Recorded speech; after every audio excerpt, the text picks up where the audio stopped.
नमस्कार, मैं हूं मनोज टिबड़ेवाल आकाश। एक मुलाकात में आज हमारे साथ हैं बेहद खास मेहमान लोकसभा के महासचिव पी श्रीधरन जी। नतीजे आ गए हैं 16वीं लोकसभा के। अब संसद सदस्यों का दिल्ली पहुंचना प्रारंभ हो गया है और लोकसभा सचिवालय प्रशासन ने भी तमाम कोशिशें इस बार की हैं, खास तैयारियां की हैं कि जो भी नए संसद सदस्य चुन करके देश के विभिन्न कोनों से दिल्ली पहुंच रहे हैं उनको कोई दिक्कत ना हो। और इन सब विषयों के बारे में आज हम बात करेंगे पी श्रीधरन जी से। श्रीधरन साहब, आपका स्वागत है दूरदर्शन न्यूज की इस खास पड़ताल एक मुलाकात में। नए संसद सदस्य दिल्ली अब पहुंचना प्रारंभ कर दिए हैं, पूरा शोरगुल थम चुका है। किस तरह की लोकसभा सचिवालय ने तैयारियां की हैं नए सांसदों के लिए? लोकसभा सचिवालय की तरफ से नया सांसदों को स्वीकार करने के लिए काफ़ी तैयारियां कर चुकी है। यहाँ सारे रेलवे स्टेशनों में हमारे गाइड पोस्ट सेटअप हो गया है। नई दिल्ली स्टेशन में है, पुरानी दिल्ली स्टेशन में है, हज़रत निज़ामुद्दीन में है। इसके अलावा इंदिरा गांधी इंटरनेशनल एयरपोर्ट के जो है टर्मिनल 3 में है, टर्मिनल 1D में है। वहाँ पे हमारे जो है गाइड पोस्ट से हमारे ऑफिसर्स बैठे होंगे, तो मेंबर्स वहाँ पे आते हैं, वो आ सकते हैं वहाँ पे, और वहाँ से उनको संसद भवन तक जो है ले जाने के लिए हम लोगों ने ट्रांसपोर्ट की व्यवस्था भी की है। वहाँ आने के बाद उनको कुछ फॉर्मेलिटीज़ कंप्लीट करना है, जिसके लिए संसद भवन में कमरा नंबर 62 में विस्तार तैयारियां किया हुआ है। कई तरह का जो है उनको फॉर्म्स फिलअप करना पड़ता है, फिर उनका जो है पास दिया जाता है, टेम्पररी आइडेंटिटी कार्ड दिया जाता है। उसके अलावा उनका परमानेंट कार्ड के लिए जो है उसके लिए फ़ोटो लेते हैं, टेम्पररी कार्ड के लिए भी फ़ोटो लेते हैं। फिर उनका जो है हेल्थ रिलेटेड CGHS का कार्ड दिया जाता है। उनको जो टेलीफोन एंटाइटलमेंट्स है उसके लिए जो है व्यवस्था है वहाँ पे। और जो नया संसद दिल्ली में आ जाता है, आपको तो पता है उनका जो है रहने का भी इंतज़ाम करना पड़ता है। हालांकि ये जो है डायरेक्टरेट ऑफ एस्टेट्स करते हैं, लेकिन हमारे ऑफिसर्स ये सारा देखते हैं, तो उसके लिए भी व्यवस्था है। इसके अलावा ये सांसदों को जो है लोकसभा की तरफ से कई पब्लिकेशंस दिया जाता है, जैसे कॉन्स्टिट्यूशन है, रूल्स है, डायरेक्शंस ऑफ द स्पीकर है, और कई पार्लियामेंट्री जो इंस्ट्रूमेंट्स जिसको कहा जाता है उसके बारे में जानकारी दिया जाता है। ये सारे जो है किताबों से मेंबर्स अपना जो है जो प्रोफेशनल ड्यूटी जो है करने में उनको खूब मदद मिलेंगे। ये सारा व्यवस्थाएं 62 नंबर कमरे में किया गया है। आपने बताया कि 62 नंबर कमरे में विशेष कक्ष स्थापित किया गया है संसद भवन के, तो ये क्या 24 घंटे यह कक्ष काम करेगा और किस तारीख तक काम करेगा? 62 नंबर की व्यवस्था 16 तारीख से शुरू हो गया है। 16 तारीख दोपहर से शुरू हो चुका है ये, और ये 26 तक चलेगा। और जहाँ पे जो है जो अकोमोडेशन का काउंटर जो है वो 24 घंटा चलता रहेगा। मेंबर्स जो है कि संसद सदस्य वहाँ से रात को भी आके जो है उनका अगर अकोमोडेशन का जो है दिक्कत है तो वहाँ पहुँच सकता है, और उनको जो है मदद देने के लिए, उनको हेल्प करने के लिए हमारे काउंटर वहाँ पे 24 घंटा काम करते रहेंगे, और ये 26 तक रहेंगे। 543 संसद सदस्य लोकसभा में होते हैं। पिछली बार की अगर हम 2009 की बात करें तो किस तरह का आपका अनुभव रहा है? एक आंकड़ा क्या आप मानकर चलते हैं कि कितने लगभग संसद सदस्य नए चुनकर आएंगे और उनके हिसाब से आप व्यवस्था कर रहे हैं? पिछली बार जो है कि 290 के करीब जो है नए संसद सदस्य आए थे, तो इनके लिए जो है पूरा जो है व्यवस्था करना था। तो डायरेक्टरेट ऑफ एस्टेट्स ने ऐसा जो है कार्यक्रम किया है, जो स्टेट गवर्नमेंट का जहाँ पे जो भवन है स्टेट भवन से, वहाँ से जो है रूम्स बुक किया है। जैसे एक स्टेट से में MP चुन के आता है, उसी स्टेट के भवन में उनको जो है रहने का व्यवस्था किया है। इस तरह का जो है काफ़ी उन्होंने किया है। अगर उससे डिमांड अगर पूरा नहीं हो जाता है तो उनका होटल में भी व्यवस्था किया जाता है। पिछले बार भी ऐसा हुआ है इस साल भी ऐसे किया जाएगा। पहले सारे जो है स्टेट भवनों में जो है इनका व्यवस्था करेंगे, उसके बाद अगर ज़रूरत पड़ेगा तो होटल में भी करेंगे। इस बार कितना आप मान के चल रहे हैं कि कितने संसद सदस्य जो है नए आ रहे हैं, उसकी तैयारी कर रहे हैं? एक संभावित संख्या क्या है? हमको तो ऐसा लग रहा है, क्योंकि हमारे ये अनुभव है कि 250 के आसपास थोड़ा ज़्यादा हो जाता है, थोड़ा कम हो जाता है, इतना नए संसद सदस्य आते रहते हैं। आपने बताया कि हम अस्थायी रेल पास भी जारी करेंगे और प्रवेश पत्र भी जारी करेंगे, तो ये कितने महीनों के लिए अस्थायी व्यवस्था करते हैं? ये टेम्पररी पास जो है ये 3 महीने के लिए है, और हमारा जो है उम्मीद है कि तब तक नया पास जो है बन जाएगा। नया पास ऐसा होता है जिसमें सिक्योरिटी का जो है, जिसको RF टैग दिया बताया जाता है, रेडियो फ्रीक्वेंसी टैग है, तो उसमें थोड़ा टाइम लगता है, लेकिन हमको ऐसा लगता है 3 महीने के अंदर ये हो जाना चाहिए। अगर सुविधाओं की बात करें तो देश की सबसे बड़ी पंचायत है लोकसभा, यहाँ के जो सांसद जीत कर आते हैं, इनको क्या क्या सुविधाएं जो है दी जाती हैं? मेंबर्स को कई तरह की सुविधाएं दिया जाता है। जैसे मैंने अभी आपको एकोमोडेशन के बारे में कहा, मेंबर्स को जो है फ्लैट मिलता है, कुछ सीनियर मेंबरों के लिए बंगला भी मिलता है, और जो फ्लैट जो मिल जाता है उसमें उनको कोई रेंट देना नहीं पड़ता।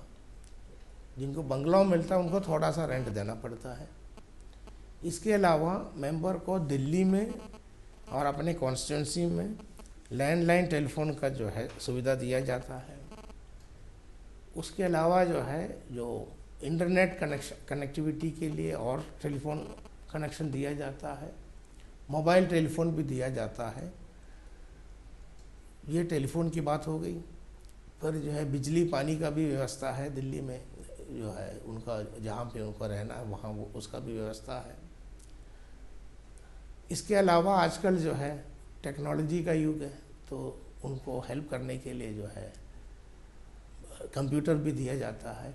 इस तरह का काफ़ी सुविधाएं मेंबर्स को दिया जाते हैं। रेल यात्रा और हवाई जहाज यात्रा में किस तरह की रियायत होती है? रेल यात्रा में जो है, एक तो जब संसद की जो है वो चलता रहेगा, सेशन चलता रहेगा, वो उस टाइम आ सकता है वो रेल में। इसके अलावा जो कमेटी मीटिंग्स होता है उसमें भी आ सकता है। इसके अलावा 34 बार उनको जो है रेल का जो है आने जाने हवाई जहाज़ की जो है रेल हवाई जहाज़ के लिए वो भी जो है फैसिलिटी है। 15वीं लोकसभा का कार्यकाल 31 मई को पूरा हो जाएगा। इस प्रक्रिया के बारे में बताएं कि किस तरह पूरी प्रक्रिया संपादित होगी। जैसे सारे इलेक्शन रिजल्ट जब आ गया है, अब सबसे पहले ये होता है कि इलेक्शन कमीशन को ये नोटिफाई करना पड़ता है। साथ ही साथ जो है 15वीं लोकसभा जो है उसको डिसॉल्व भी करना पड़ता है। तो ये दोनों सबसे पहले ये होता है, 15वीं लोकसभा डिसॉल्व हो जाता है, फिर इलेक्शन कमीशन जो है लॉ मिनिस्ट्री के थ्रू उन्होंने एक नोटिफिकेशन इश्यू किया जाता है, जिसमें सारे जो है इलेक्टेड मेंबर्स का लिस्ट निकाला जाता है। उससे जो है नया लोकसभा शुरू हो गया। ये व्यवस्था है। और फिर प्रोटेम स्पीकर कैसे नियुक्त होते हैं और नए संसद सदस्यों का शपथ ग्रहण किस तरह होता है, इसके बारे में भी कुछ हमारे दर्शकों को बताएं। जी 16वीं लोकसभा की पहली सेशन कब से शुरू होनी है, ये सरकार को जो है रेकमेंड करना है प्रेसिडेंट के लिए, और उसके अकॉर्डिंगली प्रेसिडेंट जो है राष्ट्रपति महोदय सदन बुलाते हैं। पिछले बार जो है कि 1 जून को जो है 1 जून को शुरू हो गया था ये, और सबसे पहले काम ये होता है कि एक प्रोटेम स्पीकर नियुक्त किया जाता है। ये प्रोटेम स्पीकर भी ऐसा चुना जाता है, ये मिनिस्ट्री ऑफ पार्लियामेंट्री अफेयर्स इसका इनिशिएट करता है। जो अनुभवी जो है, जो सीनियर जो है सदस्य है, उनको नियुक्त किया जाता है। और ये प्रोटेम स्पीकर का शपथ जो है राष्ट्रपति भवन में राष्ट्रपति दिया जाता है। साथ ही साथ राष्ट्रपति 3-4 अन्य जो वरिष्ठ सदस्यों को जो है नॉमिनेट करते हैं, पैनल बनाते हैं। तो जब प्रोटेम स्पीकर जो है प्रिसाइड नहीं करते हैं, ये लोग बैठेंगे और इनके सामने बाकी संसद भवन के अंदर शपथ लेंगे, ताकि प्रोटेम स्पीकर का जो है शपथ ग्रहण राष्ट्रपति भवन में होंगे, बाकी सबका शपथ ग्रहण संसद के अंदर होंगे। एक और ख़ास बात मैं देख रहा हूं कि इस बार लोकसभा के जो भी नए संसद सदस्य चुनकर आएंगे उनको भारत के संविधान और साथ ही साथ लोकसभा की क्या नियम और कानून है, इससे संबंधित पुस्तक भी उपलब्ध कराई जाएगी। इस विषय में कुछ बताएं हमें। ये बिल्कुल ठीक कहा आपने कि हम बहुत सारे किताबें में संसद सदस्यों को देते हैं, क्योंकि हमारे सारे व्यवस्था का जो है मूल्य डॉक्यूमेंट हमारा कॉन्स्टिट्यूशन है। सबसे पहले कॉन्स्टिट्यूशन है। इसके अलावा संसद का जो है पूरा चलन का जो है एक रूल होता है, rules of procedure and conduct of business in Lok Sabha, जिसके अंदर जो रूल्स है उसके अकॉर्डिंगली हाउस चलते हैं, हाउस को चलाते हैं, वो दिया जाता है। फिर स्पीकर के डायरेक्शंस दिया जाता है। इसके अलावा संसद के संबंधित जितनी टर्म्स है उस पर हम लोगों ने एक हैंडबुक बनाया है। वो हैंडबुक में जो है कि संसद सदस्य को सारा पता चल जाएगा ये क्या चीज़ है, कोरम क्या होता है, इस तरह का सारा उसमें दिया जाता है। वो किताब देता रहता है। इस तरह का और भी बहुत सारा किताबें हैं जो पार्लियामेंट की जो है कि इंस्ट्रूमेंट्स के रिलेटेड कई चीज़ें जो है कैसे चलाता है, जैसे क्वेश्चन कैसे चलता है या शॉर्ट ड्यूरेशन डिस्कशन जैसे होता है, एडजॉर्नमेंट मोशन के लिए क्या करना पड़ता है, कॉलिंग अटेंशन के लिए क्या करना पड़ता है। इसके लिए हम लोग एक एब्स्ट्रैक्ट सीरीज़ करके छोटे छोटे बुकलेट्स का एक कलेक्शंस बनाया है। उसमें 44 ऐसा बुकलेट्स है, उसका भी एक कलेक्शन दिया जाता है।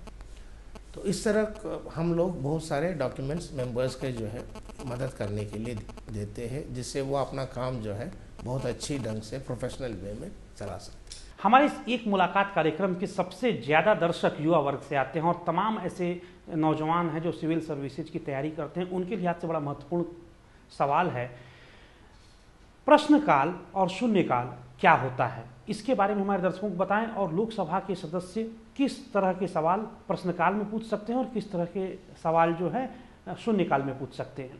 प्रश्नकाल ऐसा है, प्रश्नकाल जो है कि सभा के सबसे पहले घंटे को प्रश्नकाल कहा जाता है, 11 और 12 के बीच में।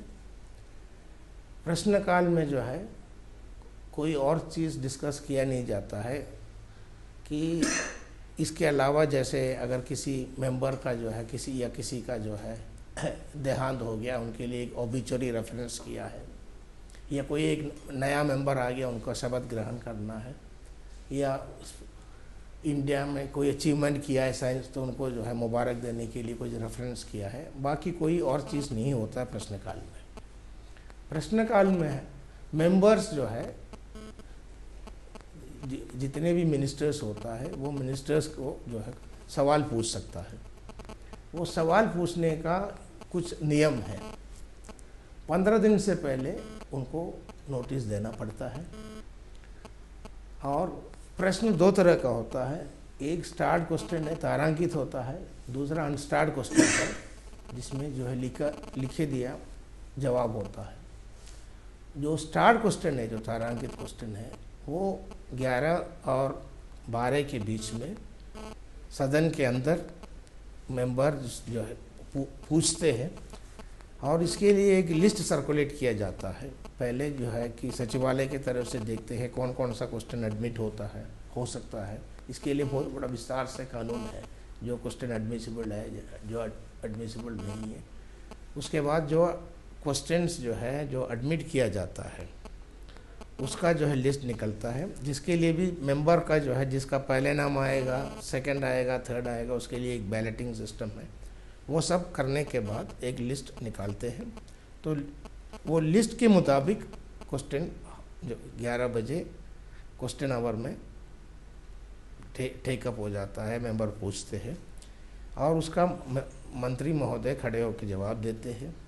पर उसका सप्लीमेंट्री क्वेश्चंस पूछते हैं, जिस मेंबर के नाम पर क्वेश्चन है वो भी पूछता है। उसके अलावा जो पीठासन जो बैठे हैं, जो प्रिसाइडिंग ऑफिसर्स जो बैठे हैं, वो और भी मेंबरों को मौका दे सकता है सप्लीमेंट्री क्वेश्चन पूछने का। तो इसमें जो है कि मिनिस्टर्स को काफ़ी तैयारी करके आना पड़ता है, जो पूछने वालों को भी तैयारी करना पड़ता है कि क्या सब्जेक्ट है, इसमें क्या पूछ सकता है। तो ये बहुत ही हमारे जो है डेमोक्रेसी है, हम पार्लियामेंट्री इंस्ट्रूमेंट है, जिससे जो है एग्जीक्यूटिव को जो है अपना अकाउंटेबिलिटी जो है लोगों को प्रति करने का एक बहुत अच्छा इंस्ट्रूमेंट। और शून्यकाल के बारे में कुछ बताएं, यहाँ पर किस तरह के मामले शून्यकाल में उठाए जाते हैं? ऐसा है, सबसे पहले ये शून्यकाल का जो है कोई कानून किताब ये किसी में कोई जिक्र नहीं है। आप कोई भी रूल्स बुक देखिए, कॉन्स्टिट्यूशन देखिए, कहीं भी शून्यकाल है नहीं है। ये शून्यकाल ऐसा जो है कि over a period of time ऐसा जो है डेवलप हो गया है। अगर कुछ मेंबर को एक कुछ अर्जेंट चीज़ जो है रेज करना है तो उसके लिए जो है कि वो एक मौका मिल जाता है। शून्यकाल होता है कि क्वेश्चन आवर के एकदम बाद 12 बजे के बाद, तो पहले उसके लिए कोई गाइडलाइंस वगैरह कुछ नहीं थे। अभी थोड़ा बहुत उसमें गाइडलाइंस है, जैसे पिछले लोकसभा में ऐसा था, जो मेंबर्स जिसको जो शून्यकाल में जो है जो इश्यू रेज करना चाहते हैं उनको सुबह आके 9 बजे से पहले नोटिस देना पड़ता है। तो उनमें से जो है पर जो है उनका जो है बैलेट देखेंगे को क्या क्या है, वो किस किस का नाम उसमें निकला है, 20 नाम निकलेंगे। उसके बाद 5 इश्यूज जो है जो स्पीकर समझते हैं ये अहम इश्यूज है, वो 12 बजे के बाद जो है मेंबर्स जो है रेज करते हैं। बाकी इश्यूज जो है कि 5 के छोड़कर बाकी इश्यूज वो 6 बजे के बाद जो है मेंबर उठाते रहते हैं। एक और चीज़, प्रोटेम स्पीकर के अलावा जब अस्थायी तौर पे लोकसभा का अध्यक्ष जब चुना जाता है तो उसकी क्या प्रक्रिया होती है और लोकसभा अध्यक्ष को कौन शपथ ग्रहण कराता है? प्रोटेम स्पीकर 2-3 पिछले लोकसभा में ऐसा हुआ था, तीसरे दिन जो है स्पीकर का चुनाव हो गया था। पहले दिन जो है मेंबरों का शपथ दिया जाता है, तो जैसे पिछले लोकसभा में 330 से ज़्यादा मेंबरों को जो है शपथ ग्रहण पहले दिन हो गया था।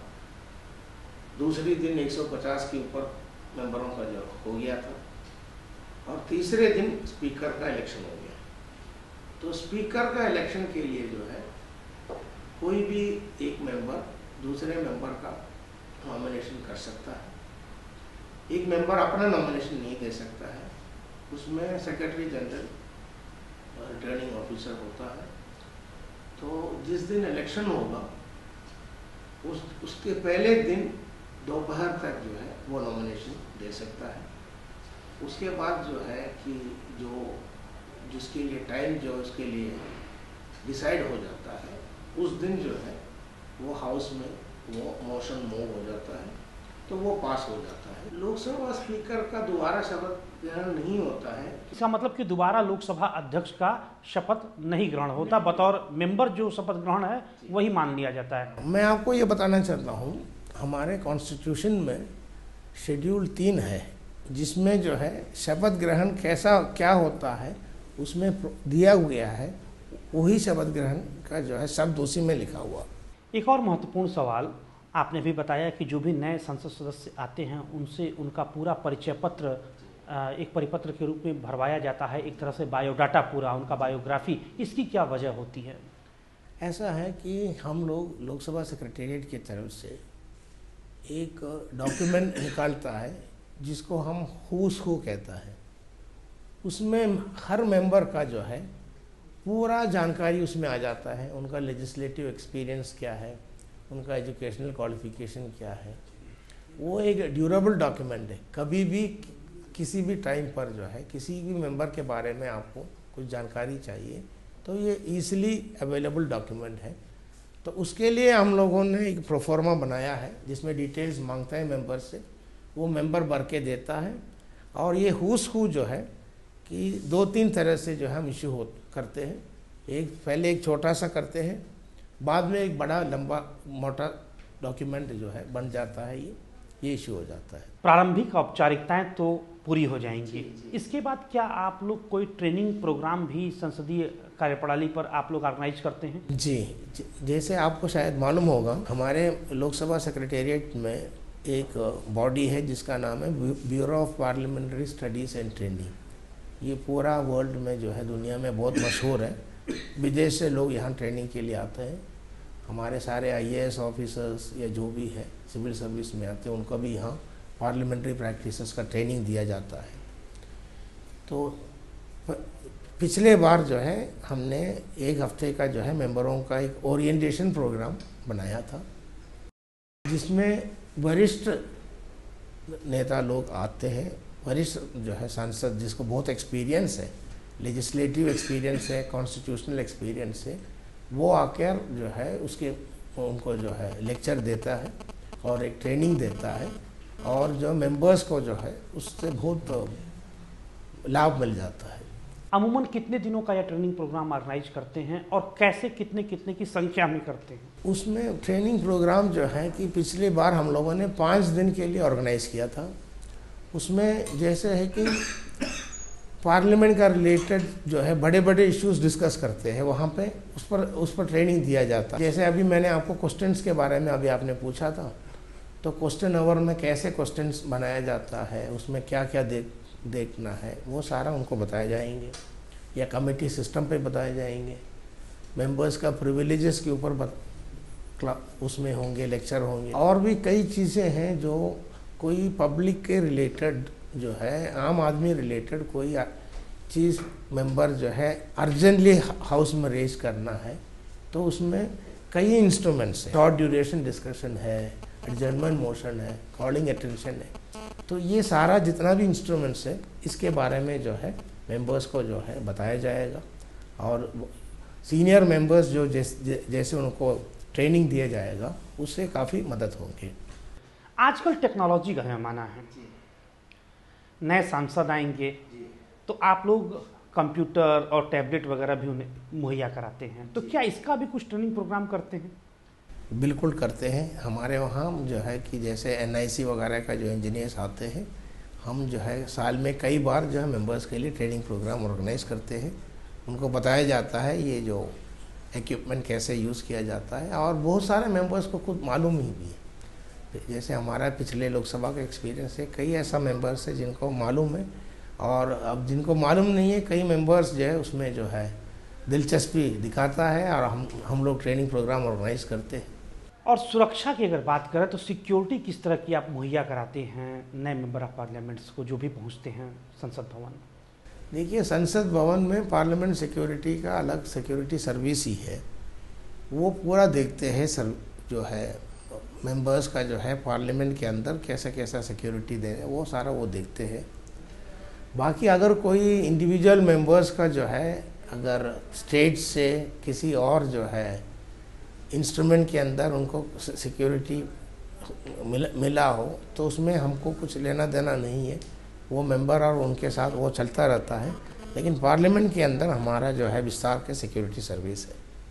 एक और सवाल, यदि मान लीजिए हिंदी और अंग्रेजी के अलावा कोई संसद सदस्य अपनी क्षेत्रीय भाषा में शपथ ग्रहण करना चाहता है तो उसे क्या करना होगा? बिल्कुल, उनको पहले हमें बताना पड़ता है कि जैसे आपने अभी 62 कमरे के बारे में पूछा कि आपने देख भी लिया वहाँ क्या क्या अरेंजमेंट है। तो जब वो आते हैं, वो ये सारा फॉर्म वगैरह जो फिलअप करने आते हैं, तो हम उनसे पूछते हैं कि आप शपथ जो है कौन से भाषा में लेंगे, इंग्लिश में लेंगे, हिंदी में लेंगे, या जो दूसरे भाषा में जो है जो कॉन्स्टिट्यूशन में रिकग्नाइज्ड है, तो वो हमें बताता है कि इस भाषा में है, फिर हम उसके लिए अरेंजमेंट करता है, तो वो कर सकता है उसमें। और इस शपथ ग्रहण के अलावा अगर वो इस किसी भाषा में जो है हाउस के अंदर बोलना है, तो हमारे वहाँ उसके लिए भी अरेंजमेंट है। कुछ भाषाओं में हमारे इंटरप्रेटर्स हैं, उनको जो है पहले नोटिस देना पड़ता है, पर इंटरप्रिटेशन का भी जो है सुविधा मिलता है। आखिरी सवाल, आपकी देखरेख और आपके नेतृत्व में बड़ी संख्या में लोकसभा के कर्मचारी जो है नए सांसदों के लिए तैयारियां कर रहे हैं कि उनको कोई दिक्कत ना हो, तो कितनी स्ट्रेंथ में, कितनी संख्या में कर्मचारियों को आपने लगाया है? देखिए, हमारे कर्मचारी जो है कि डायरेक्टली और इनडायरेक्टली पूरा कर्मचारी इसमें लगे हुए हैं। मैंने अभी आपको बताया था कि हमारे बहुत सारे पब्लिकेशंस हमने निकाले हैं, वो सारा अपडेट करके बिल्कुल अपडेटेड पब्लिकेशन निकाला है। तो उनको आप बाहर नहीं देखे होंगे, वो अपने सीट में बैठ के उन्होंने काम किया है। उसके अलावा अभी आपको मैंने बताया है, रेलवे स्टेशन में ड्यूटी पे है, एयरपोर्ट में ड्यूटी पे, 62 कमरे के में ड्यूटी पे है, और बाकी कई जो है आपको बाहर से दिखता नहीं है, लेकिन अपने अपने कमरे में बैठकर बहुत लोग काम करते हैं। बड़ी संख्या में टीम वर्क, बड़ी संख्या में। और ये हम 2 महीने से ये काम हमारा काम चल रहा है, ये कि नए लोकसभा के लिए काम 2 महीने से चल। एक और चीज़ बता दीजिए, अगर इतनी सारी व्यवस्थाओं के बावजूद भी यदि किसी संसद सदस्य को कोई असुविधा होती है, कोई प्रॉब्लम होती है, तो वो अंत में किससे संपर्क करें? देखिए, हमने जो है कि मेंबरों को जो है हर सर्विस का जो है जिससे कांटेक्ट करना होता है, उनका टेलीफोन नंबर, उनका ईमेल आईडी, उनका मोबाइल नंबर सब देते रहते हैं। तो अगर उनको आप जैसे उनके जो अकोमोडेशन में कुछ दिक्कत हो, या टेलीफोन में कोई दिक्कत हो, या कोई अन्य चीज़ में दिक्कत हो, वो अफसर का कांटेक्ट कर सकता है। हमने पूरा नंबर हमने उनको लिख के दे रखा है। एक चीज़ और मैं आपको बताना चाहता हूँ, हम लोगों ने जो है कि ये इलेक्शन रिज़ल्ट आने से पहले ही सारे हिंदुस्तान के जितने चीफ इलेक्टोरल ऑफिसर्स है, जितने रिटर्निंग ऑफिसर्स है, हम सबको चिट्ठी लिखा है कि ये सारा अरेंजमेंट यहाँ पे हो रहा है, और ये अरेंजमेंट का हमने एक लिस्ट भेजा है उनको, वो आप सर्टिफिकेट के साथ जो है जो मेंबर इलेक्ट होता है उनको दिए जाए। तो हमने हमारी तरफ से ये पब्लिसिटी देने की कोशिश किया, और हमें आशा है कि दूरदर्शन की तरफ से भी जो है ये सारे पब्लिसाइज हो जाएगा, ताकि हमारे सांसद को कोई दिक्कत ना हो जाए। जी, बहुत बहुत धन्यवाद दूरदर्शन से बातचीत के लिए, अपना बेहद कीमती समय निकालने के लिए। तो ये थे पी श्रीधरन साहब, लोकसभा के महासचिव। इनकी देख रेख में पूरी लोकसभा की टीम लगी हुई है, ताकि नए संसद सदस्यों को जो चुनकर आए हैं, देश के कोने कोने से दिल्ली पहुंचे हैं, इनको किसी भी तरह की कोई दिक्कत ना हो, और साथ ही भारत के संविधान से लेकर लोकसभा के नियम कानून और कायदों के बारे में भी विस्तार से सभी संसद सदस्यों को जानकारी देने की, समझाने की कोशिश की जा रही है। अगले सप्ताह आपसे फिर मुलाकात होगी, ठीक इसी समय आपके अपने लोकप्रिय कार्यक्रम एक मुलाकात में, देश की एक और बड़ी हस्ती के साथ। तब तक नमस्कार।